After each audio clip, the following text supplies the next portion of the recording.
Greg is a porter at the Shepton Hotel in New York.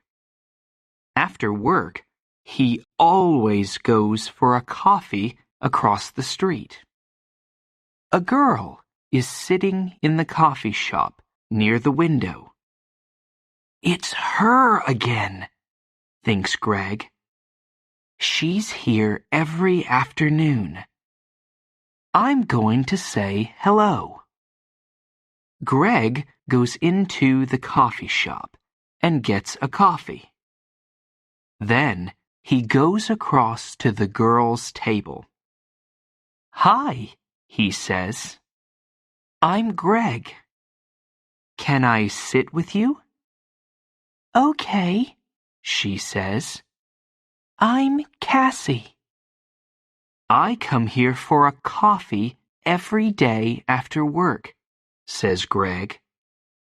"I'm a porter at the Shepton Hotel." He smiles. "You have beautiful green eyes." "Have I?" she says. She doesn't smile. "Is something wrong, Cassie?" he asks. "You don't look very happy." It's nothing," she says. "Tell me," says Greg. "Maybe I can help." "Well," she begins. "Go on," says Greg. "My stepfather is staying at the Shepton Hotel," she says. "He has my sketchbooks. I'm an artist. When I ask him to give them to me, he says, 'No, I want you to come back home to Boston.' But I don't want to go back to Boston. He's not nice." "How long is he going to be at the hotel?" asks Greg. 2 more days," says Cassie.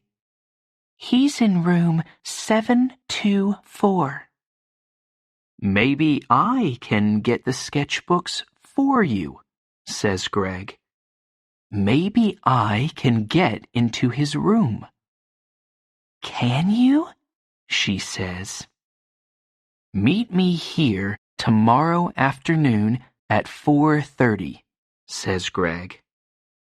"Okay, thank you," says Cassie. "Thank you very much." She looks at her watch. "I've got to go now. See you tomorrow." When Cassie gets back to her hotel room, she makes a telephone call. "Hello?" she says. "It's me." "It's okay. The boy's going to do it." "Yes, I'm going to get them from him tomorrow afternoon." "Okay, I can meet you there the morning after, at 10 a.m. Don't forget to bring the money, $2,000. Next morning, Greg arrives at work early. He goes to find room 724. I have to wait for Cassie's stepfather to go out, he thinks. I don't know his name, but it doesn't matter. Greg watches the door of room 724. He sees the girl come to clean the rooms. Some minutes later, a man comes out of room 724. That must be Cassie's stepfather, thinks Greg. He waits for the man to leave and for the cleaning girl to go into room 724. I need to look in the room, he thinks. Greg waits for the girl to leave the bedroom. Then he goes into the room and begins to look for the sketchbooks. I must be quick, he thinks. Where are they? Suddenly, Greg sees the sketchbooks by the bed. Got them, he thinks. He begins to look at the pictures. Wow! Cassie is a great artist. These are good. Greg is leaving the room when he hears the cleaning girl call out to him. Hey, she says, what are you doing? Come back. Greg does not stop. Greg finishes work that afternoon and leaves the hotel through a door in the next street. When he gets near the front of the hotel, he sees the man from room 724. That's him again, thinks Greg. That's Cassie's stepfather. Greg waits for the man to go into the hotel. Then he goes to the coffee shop. Cassie is at the same table in the coffee shop. Greg gets a coffee and goes to sit with her. I have them, he says, and he puts the sketchbooks on the table. That's great, says Cassie. How can I thank you, Greg? You can meet me later, he says, after I go home and change out of my porter's uniform. I'm sorry, Greg, says Cassie. I can't tonight. Maybe tomorrow night. Okay, says Greg. Tomorrow night. We can get something to eat first. Yes, okay, says Cassie. I have to go now, but meet me here tomorrow evening at 6 o'clock. Cassie gets up, ready to leave. Don't forget your key, says Greg.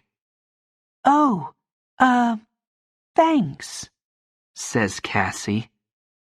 She takes it from him quickly. See you tomorrow.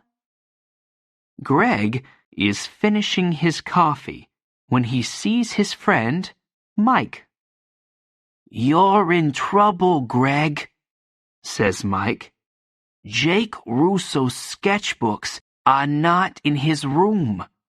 Room 724. And there are CCTV pictures of you coming from that room. Who is Jake Russo? Asks Greg. Suddenly, he's not feeling very well.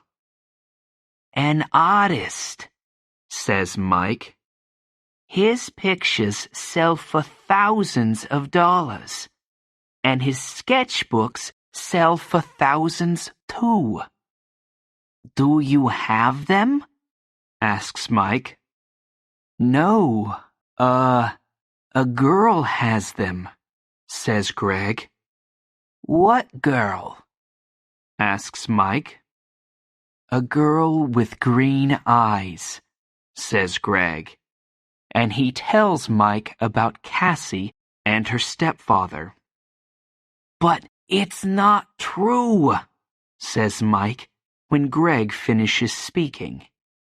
Jake Russo doesn't have a wife or a stepdaughter. You have to find that girl and get the sketchbooks, Greg. And you have to do it before the police find you. Greg walks home to his one-room apartment. How am I going to find her? He thinks. She has Jake Russo's sketchbooks now, so she's not going to meet me again. Is she going to sell them for a lot of money? There is a police car in the street, next to Greg's apartment. Oh no! He thinks. They're waiting for me. I can't get into my apartment now. That night, Greg sleeps on a train in the subway. But early the next morning, "Hey, you," says a man. He's the subway cleaner. "Get up. You can't sleep here all day." "Sorry," says Greg. People are arriving to get their trains now. One of them stops and looks at a photograph in his newspaper, and then at Greg. "It's him," thinks the man. "It's the young man in the newspaper photograph. The police are looking for him." Suddenly, Greg sees the man looking at him, and he sees his picture on the front of the man's newspaper. "I have to get out of here quickly," he thinks. The man with the newspaper finds a policeman. "It's him," he tells the policeman. "The hotel porter." "Hey, you!" the policeman calls to Greg. Greg runs. "Stop!" calls the policeman. Greg doesn't stop. "I have to get out of this uniform," thinks Greg. "People know I'm the porter. Maybe Mike can give me something different to wear." When he gets to Mike's apartment, Mike opens the door. "I need something to wear," Greg tells him. "I can't go back to my apartment. My picture's in the newspaper, and—" "Yes, I know," says Mike. "It's okay. Come in." "Where's the girl?" asks Mike. "Do you know?" "No," says Greg. "What can you remember about her?" says Mike. "There must be something to help you find her." "Yes," Greg says suddenly. "Her key! A key to a room in the Dolphin Hotel. It's a small, cheap hotel near 42nd Street. She must be staying there. What's the time?" "Nearly 9 o'clock," says Mike.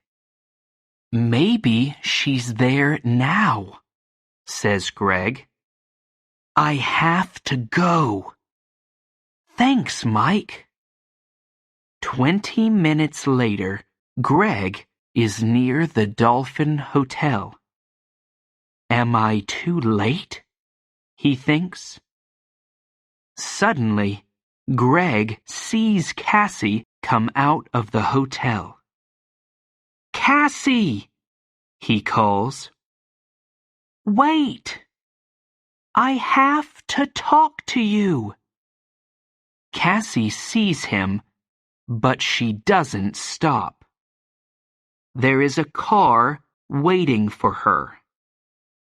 She says something to the driver and gets into it quickly. Oh no, says Greg. Pier 83, says an old man in the street. Greg looks at him. What?